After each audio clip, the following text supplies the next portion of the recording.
The hum of the server room was a sound I had known for 27 years. It was a low, steady vibration that traveled through the raised floor tiles and settled deep into your bones.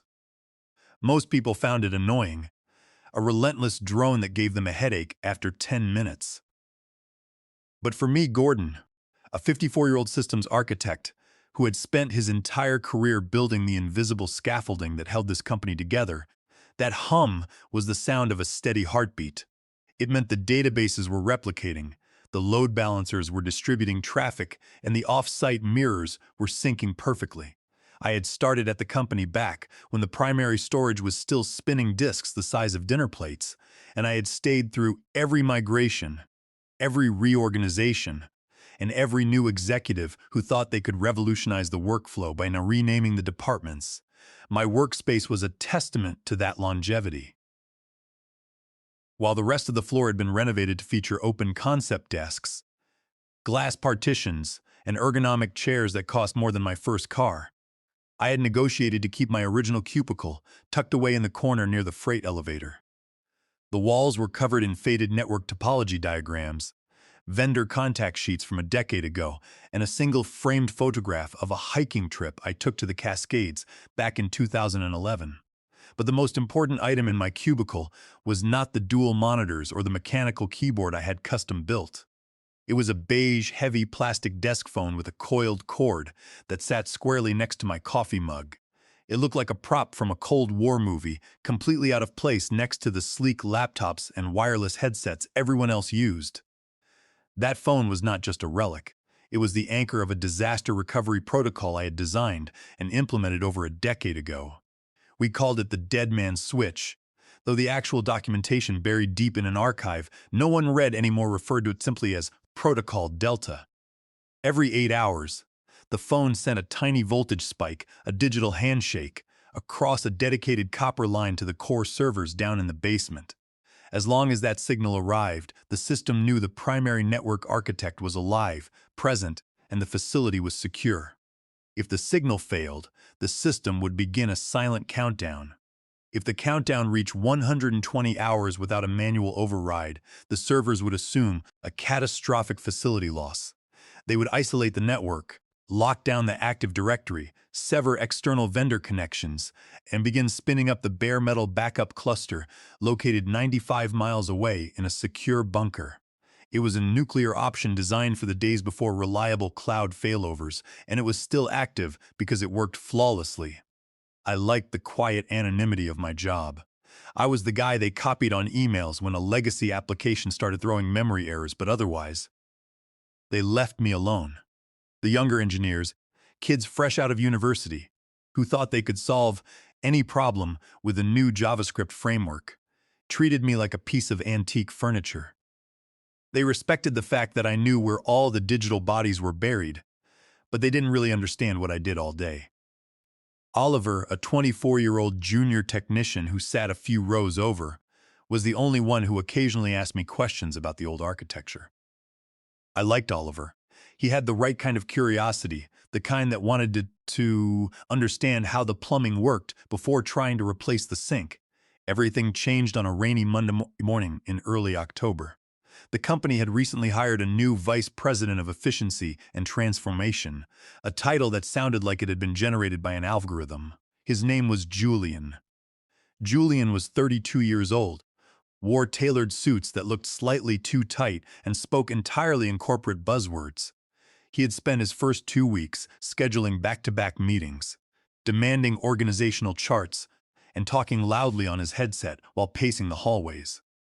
Julian viewed the company not as a complex organism that had evolved over decades, but as a messy spreadsheet that needed to be cleaned up, streamlined, and optimized. That morning, Julian had called a mandatory all-hands meeting in the main auditorium. I sat in the back row, holding my lukewarm coffee, watching as Julian paced the stage with a wireless clicker. His presentation was a masterclass in aggressive corporate restructuring. The slide behind him, rendered in a sterile, minimalist font, listed his primary objectives for the quarter. At the very top of the list was a bullet point that sent a quiet ripple of anxiety through the room. Eliminate legacy costs and redundant overhead. We are carrying too much dead weight, Julian announced, his voice amplified by the lapel microphone. This company has been coasting on outdated processes and antiquated architecture for far too long. We have systems running that no one understands, maintained by people who are resistant to change. That ends today. We are moving to a cloud-first agile methodology. If a process cannot be justified by immediate, measurable return on investment, it will be terminated. If an asset is simply taking up space, it will be liquidated. We are going to trim the fat and build a lean, aggressive machine. I took a slow sip of my coffee. I had survived 5 different executives who gave speeches exactly like this one. They always came in with grand visions of modernization. They always broke things they didn't understand, and they always ended up relying on the old guard to fix the mess. I figured Julian would be no different. He would spend a few months causing headaches, maybe fire a few middle managers to show he was serious, and then eventually move on to ruin some other company. I didn't feel threatened. I knew that the core systems, the payroll databases, the client portals, the logistics routing engines, were fragile, complex webs of legacy code that would collapse if anyone tried to untangle them too quickly. After the meeting, I returned to my cubicle and opened my incident log. I noted the date, the time, and a brief summary of Julian's speech. It was a habit I had developed over the years, a way of keeping a detailed record of every decision that might eventually impact network stability. I didn't know it yet, but Julian was not just another ambitious executive. He was a man who believed his own rhetoric with a dangerous blind fanaticism. And he was about to set his sights directly on my corner of the floor. The rest of the week passed with a mounting sense of unease. Julian and his team of external consultants began sweeping through the departments, conducting what they called efficiency audits. They demanded access to every shared drive, every server log, and every piece of documentation. They were looking for things to cut, and they found plenty. But they didn't understand the context. They didn't see the safety nets. They only saw the extra rope.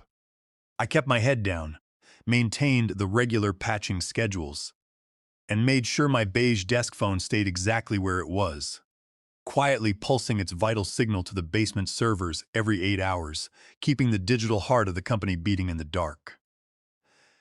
By the middle of the second week, the efficiency audits had reached the engineering and operations floor. Julian was moving through the cubicles like a general inspecting a conquered province.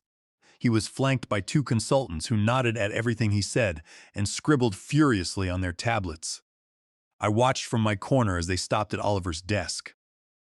Julian leaned over, pointed at Oliver's secondary monitor, and asked why a junior technician needed so much screen real estate for basic ticketing tasks. Before Oliver could finish explaining that he was monitoring the real-time load balancers for the European logistics hubs, Julian had already decided it was an unnecessary luxury. He told the consultants to note it down for reclamation. I knew my turn was coming. I spent my mornings double-checking the automated maintenance scripts, ensuring the daily database backups were verifying correctly, and watching the system logs flow across my terminal. The network was stable, but the human element was becoming increasingly volatile. Morale was plummeting. People were afraid to take their allocated lunch breaks, terrified that an empty chair would be interpreted as a lack of dedication. On Wednesday morning, I noticed a discrepancy in the storage cluster.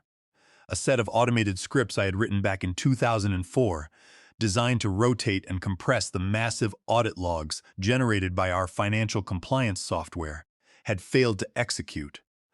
I opened the cron scheduler and found that the entry had been completely deleted.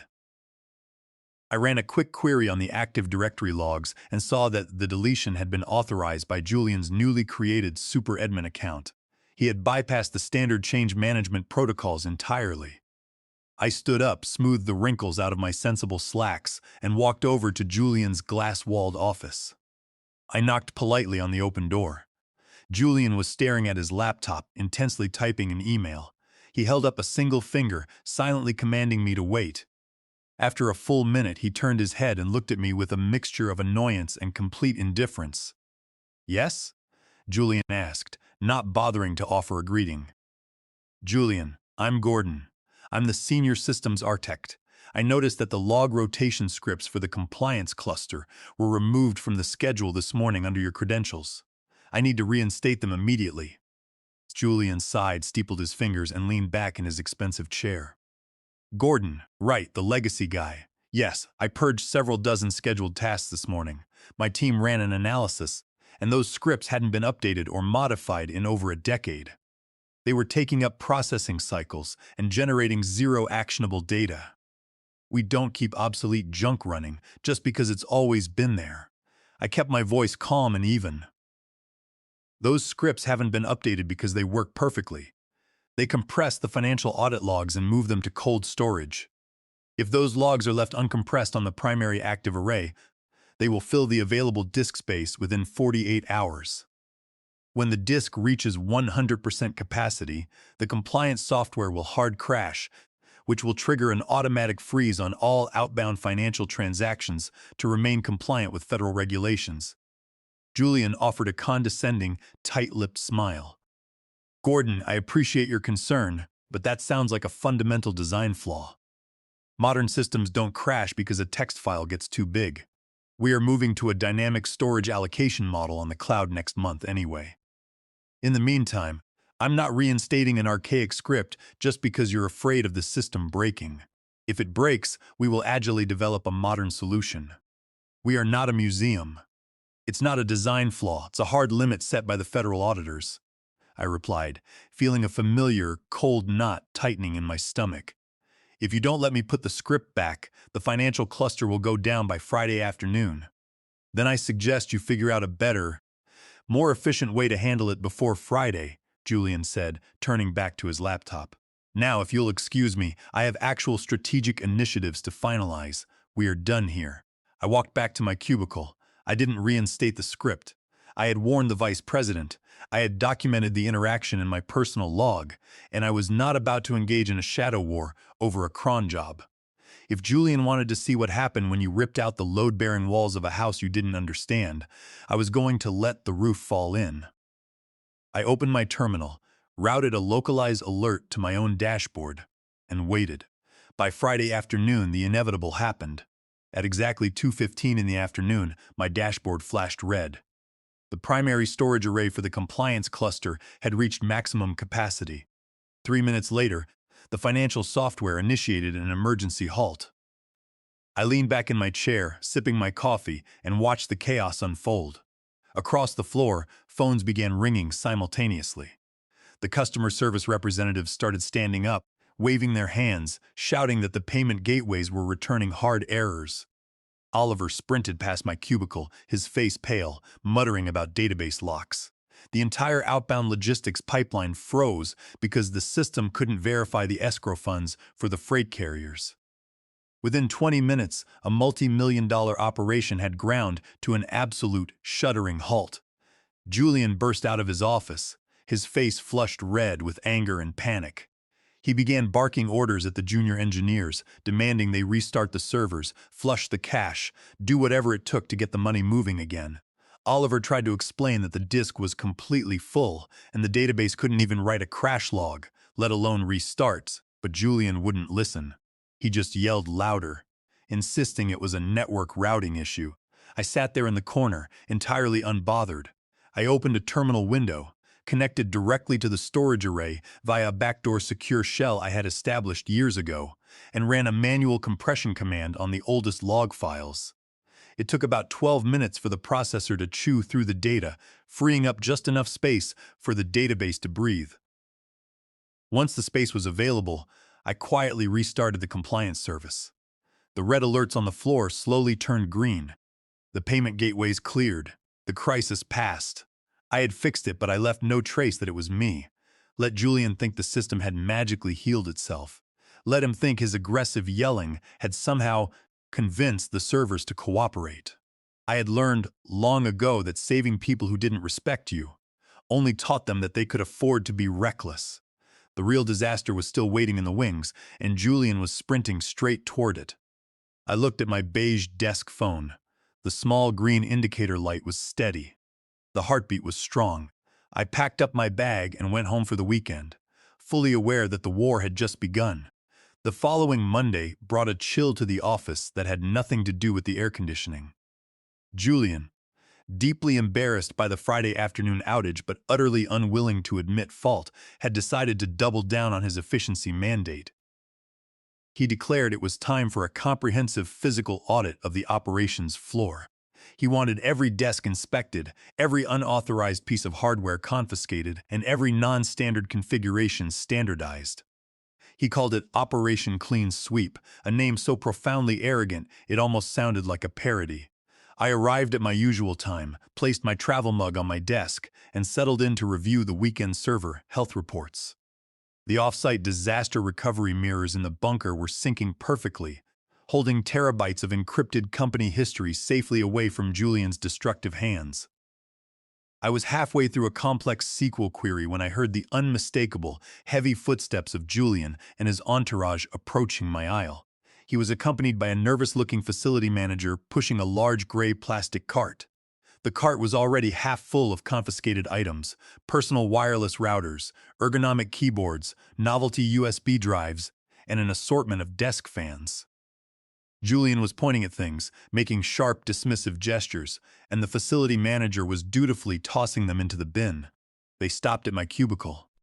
Julian stood with his hands on his hips, his eyes sweeping over my faded network diagrams and my bulky, non-standard mechanical keyboard. He scoffed quietly, a sound full of manufactured disdain. "Gordon," Julian said, his voice carrying easily across the quiet floor, "we are standardizing the hardware profiles today. No exceptions. This keyboard is not on the approved procurement list. It's an unnecessary variable." I didn't argue. I simply unplugged the heavy keyboard and handed it to the facility manager, who placed it gingerly in the cart. I pulled a cheap, standard-issue membrane keyboard from my bottom drawer and plugged it in. Julian looked disappointed that I hadn't fought back. He wanted a confrontation, a chance to assert his dominance in front of the floor. His eyes darted around my desk, searching for another target. That was when he saw the phone. The beige, heavy plastic landline sat exactly where it always did, its thick coiled cord snaking behind the desk and disappearing into a dedicated wall jack. It looked ancient, a relic from a time when people actually dialed numbers instead of clicking on virtual contact cards. Julian's lip curled in disgust. "What in the world is this doing here? We transitioned the entire building to voice-over IP software over 3 years ago. Nobody has a physical landline anymore. This is exactly the kind of legacy cost I mean. We are paying a telecom provider for a copper line that serves absolutely zero business function." I kept my voice deliberately flat, devoid of emotion. "That phone is not a communication device, Julian. It serves a specific critical infrastructure purpose. It must remain plugged into that specific wall jack. Do not touch it." My warning, calm and direct, had the exact opposite of its intended effect. To a man like Julian, a boundary was simply a challenge. His eyes narrowed and a smug, self-satisfied grin spread across his face. "A critical infrastructure purpose," Julian mocked, looking around to ensure the other engineers were watching. "Right. Just like your precious log scripts were critical. You old-timers are all the same. You build these little nests of obsolete junk, you wrap them in mystery, and you pretend the company will collapse without your outdated magic tricks." "Well, the magic show is over, Gordon. We are cutting the dead weight." Julian stepped into my cubicle, reached down, and grabbed the thick beige cord. "Julian, I am officially stating on the record that you are about to trigger a catastrophic sequence," I said, not moving from my chair, my voice ringing out clearly in the sudden silence of the office. "File a grievance," Julian snapped. He yanked the cord. The plastic clip snapped with a sharp, echoing crack. The phone slid across my desk, lifeless and disconnected. Julian tossed the severed cord into the gray cart. "Have the facility team pull the wall jack and cap the line," Julian instructed the nervous manager. "And Gordon, consider this an official warning for insubordination and maintaining unauthorized hardware." Julian turned and marched away, his entourage trailing behind him. The office remained dead silent. Oliver stared at me from his desk, his eyes wide with a mixture of shock and fear. He knew me well enough to know that I never bluffed about network stability. I looked at the dead phone on my desk. The small green indicator light was off. The electrical circuit was broken. The 8-hour heartbeat had just missed its first pulse. Deep in the basement, in the cold, hypercooled server racks, the core monitoring demon registered the silence. It logged the missed handshake. It did not sound an alarm. It did not send an email. It simply started a silent internal timer, 120 hours, 5 days. The disaster recovery protocol, Protocol Delta, had officially initiated. I didn't panic. I didn't shout. I opened my notepad, wrote down the exact time, 10:14 in the morning, and the date. I calmly closed all my active terminal sessions, logged out of the secure administrative portals, and locked my workstation. I opened my desk drawer, took out my personal keys and my travel mug, and stood up. "Gordon, what are you doing?" Oliver whispered frantically as I walked past his desk. "I'm taking some accrued vacation time, Oliver," I said softly, pausing for a moment. "If I were you, I'd make sure your resume is updated. And whatever you do not volunteer to fix anything this week. Just keep your head down." I walked to the elevator, rode it down to the lobby, and stepped out into the cool October air. I felt a profound sense of lightness. I had spent 27 years holding the sky up for this company, constantly patching the cracks, building the safety nets, and ensuring the machinery kept turning. Julian had just fired the safety net. He had demanded a lean, aggressive machine, and now he was going to get one, completely unburdened by the legacy constraints of data preservation and network stability. I got in my car and drove away from the corporate park. I wasn't going home. I was heading to a small, isolated cabin I owned in the foothills, 95 miles away. A place with terrible cell service, a wood stove, and a secure, encrypted satellite uplink I had installed years ago for emergencies. The countdown was ticking, and I was going to enjoy the silence before the storm. The first few days at the cabin were peaceful. I chopped firewood, drank black coffee on the porch, and watched the fog roll over the pine trees. I didn't check my phone. It was unnecessary. I knew exactly what was happening back at the office. The silence from the disconnected beige phone was echoing through the system, a digital ghost moving through the network. On Thursday, the 72-hour mark passed. Protocol Delta escalated to Phase 2.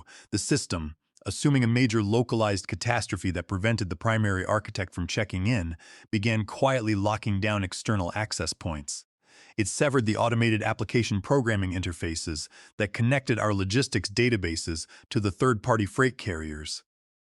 It revoked the temporary security tokens used by our remote sales teams. To anyone looking at a standard dashboard, it would just seem like a minor connectivity hiccup, a glitch in the firewall. I imagined Julian angrily submitting low-priority tickets, yelling at Oliver to restart the routers, completely unaware that the doors were slowly being bolted shut from the inside. By Friday evening, the 96-hour mark, the system moved to Phase 3. It initiated a read-only lock on the primary Active Directory. Employees could log in, but they couldn't save new files, update client records, or modify database entries. Passwords could not be reset. The payroll synchronization task, which compiled the weekly hours and queued the direct deposits for the following Monday, failed silently.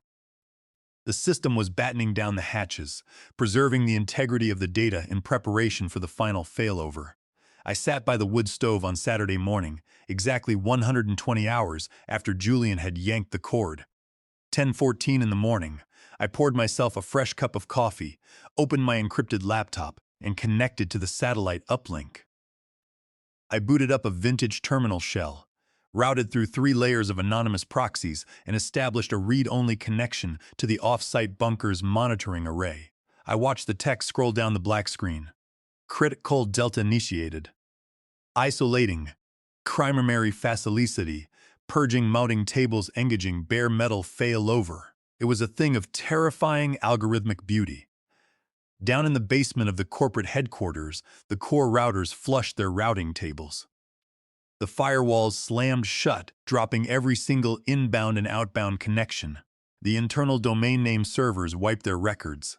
The primary facility was instantly completely severed from the internet and from the internal wide area network. Simultaneously, 95 miles away in the bunker, the dormant bare metal servers roared to life. They booted up the encrypted backup images, assumed the primary internet protocol addresses, and established themselves as the new core network. But And this was the crucial part of my design. They remained in a quarantine state. They held all the data, all the client records, and all the financial histories. But they would not accept external connections without a manual cryptographic override key. A key that was currently sitting on a hardware token attached to my keychain. The company was now effectively split in two. The headquarters was a useless island of disconnected hardware, and the actual brain of the company was locked in a concrete bunker, waiting for my permission to speak. The fallout on Monday morning was absolute, apocalyptic devastation. I monitored the external news feeds and the frantic, unsecured chatter on industry forums. The company had essentially vanished from the digital map. The client portals returned dead connection errors. The customer service phone lines, completely reliant on the internal network, were dead. The warehouse logistics software couldn't communicate with the delivery trucks, leaving millions of dollars of inventory sitting on loading docks. And worst of all, the payroll failed. Thousands of employees woke up to empty bank accounts. I could picture the scene in the office. Pure, unadulterated panic. Executives sprinting down the hallways. The IT department overwhelmed by hundreds of simultaneous crisis tickets they couldn't even access because the ticketing system was offline. And in the center of it all, Julian, watching his lean, aggressive machine grind into dust. By Tuesday afternoon, the situation had escalated beyond a technical failure. It was a massive corporate liability. A major federal client, an 8-figure contract that accounted for a significant portion of the quarterly revenue, publicly announced they were suspending all operations with the company due to a complete breach of service-level agreements. The stock price took a sharp, brutal dive. I sat on my porch, watching a hawk circle lazily in the gray sky. My laptop dinged. It was an incoming message on my personal, highly secured email address. The one I only ever used for emergency HR paperwork. The sender was Maxwell, the chief operating officer, a man in his late 60s who rarely left the executive suite and usually treated the engineering staff like an unavoidable expense. The subject line read, "Urgent. Critical system outage. Please respond." The email was a masterpiece of barely contained panic, disguised as corporate professionalism. "Gordon, we are experiencing an unprecedented, catastrophic failure across all primary infrastructure. Internal teams are completely locked out. Julian has been suspended pending a full investigation. We desperately need your expertise to restore operations. Name your price for consulting. We need you back in the building immediately. Please call my direct line. Maxwell." I read the email twice. There was no apology for letting Julian run rampant. There was no acknowledgement of my 27 years of service. It was just a demand for a rescue. I didn't reply. I simply closed the laptop, walked down to the edge of the lake near my cabin, and threw rocks into the freezing water. They had wanted to eliminate the legacy overhead. They had wanted to run a modern, agile system without understanding the foundations it was built upon. Now they were learning the true cost of legacy, the cost of ignoring the old architect who built the walls keeping the wolves out. I was in no rush to save them. The system was safe in the bunker. It could wait, and so could I. Wednesday morning brought the arrival of the external auditors. I knew they were coming because I could see their connection attempts pinging against the bunker's quarantine firewall. They were a highly specialized forensic IT firm, the kind brought in by the board of directors when a company is bleeding millions of dollars a day, and the internal executives are too busy pointing fingers to fix the problem. The lead auditor, a sharp, no-nonsense woman named Sylvia, had apparently been given full clearance to dig through the digital wreckage. I monitored her progress through the read-only logs. She was good. She bypassed the chaotic, dead-end routers at headquarters and found the hardline connection to the off-site bunker. She quickly realized she couldn't break the quarantine lock, but she could read the system health telemetry. By Wednesday afternoon, she had found the root cause. She uncovered the automated logs, detailing the exact moment the dead man's switch failed. She found the documentation for Protocol Delta, a document I had carefully updated just a month prior, explicitly stating the function of the beige landline and the catastrophic consequences of disconnecting it. I received another email, this time directly from Sylvia. Subject, Protocol Delta Override. "Gordon, my name is Sylvia. I am the lead forensic auditor engaged by the board of directors. I have reviewed the system architecture and the incident logs. I see what happened. Julian's actions were grossly negligent and entirely unauthorized. He has been officially terminated for cause and escorted from the premises by security. The board is preparing to file civil litigation against him for damages. I understand why you built the system this way. It operated exactly as designed to protect the core data during a perceived catastrophic facility compromise. The data is safe, but the company is dying. Thousands of innocent employees have not been paid, and we are hours away from losing our remaining federal contracts. Maxwell and the executive team have been removed from the recovery loop. I am authorized by the board to offer you a permanent position as Chief Technology Officer, with full autonomy over infrastructure and a retroactive salary adjustment, provided you can initiate the override and bring the bare metal cluster online. Please, Gordon, the point has been made. The architect has been vindicated. Let's turn the lights back on. I sat in the quiet cabin reading Sylvia's words. She was right, the point had been made. The arrogant, destructive force of Julian had been neutralized, and the executives who enabled him were facing the consequences. But the junior techs like Oliver, the customer service reps, the warehouse workers, they were suffering for a corporate blunder they had no part in. I reached into my pocket and pulled out my keychain. Attached to it was a heavy titanium USB drive, the cryptographic override token. I plugged it into my laptop. I opened the secure terminal and established a direct, encrypted tunnel to the bunker's core router. The screen prompted me for the passphrase. I typed it in slowly, my fingers remembering the keystrokes from a decade ago. Vries Aftavorschen Delta Gordon. The terminal paused for a long, agonizing second. Then, a cascade of green text began scrolling down the screen. Of recept, lifting, quarantine, protols, establishing external mounting. Bringing cluster online 95 miles away, the massive bare metal servers opened their gates. The domain name records populated across the internet. The firewalls adjusted their rules. The client portals flickered to life. The payroll synchronization task, which had been frozen in memory for 5 days, suddenly executed, sending the direct deposit files to the central banking authority. The digital heart of the company started beating again, stronger and more secure than ever, running entirely out of the disaster recovery bunker. I watched the health metrics stabilize. 85% health, then 90, then 99. The crisis was over. I closed the terminal, unplugged the titanium token, and dropped it back into my pocket. I looked around the quiet cabin. I had spent 27 years in that fluorescent-lit office, fighting silent battles to keep the machinery running.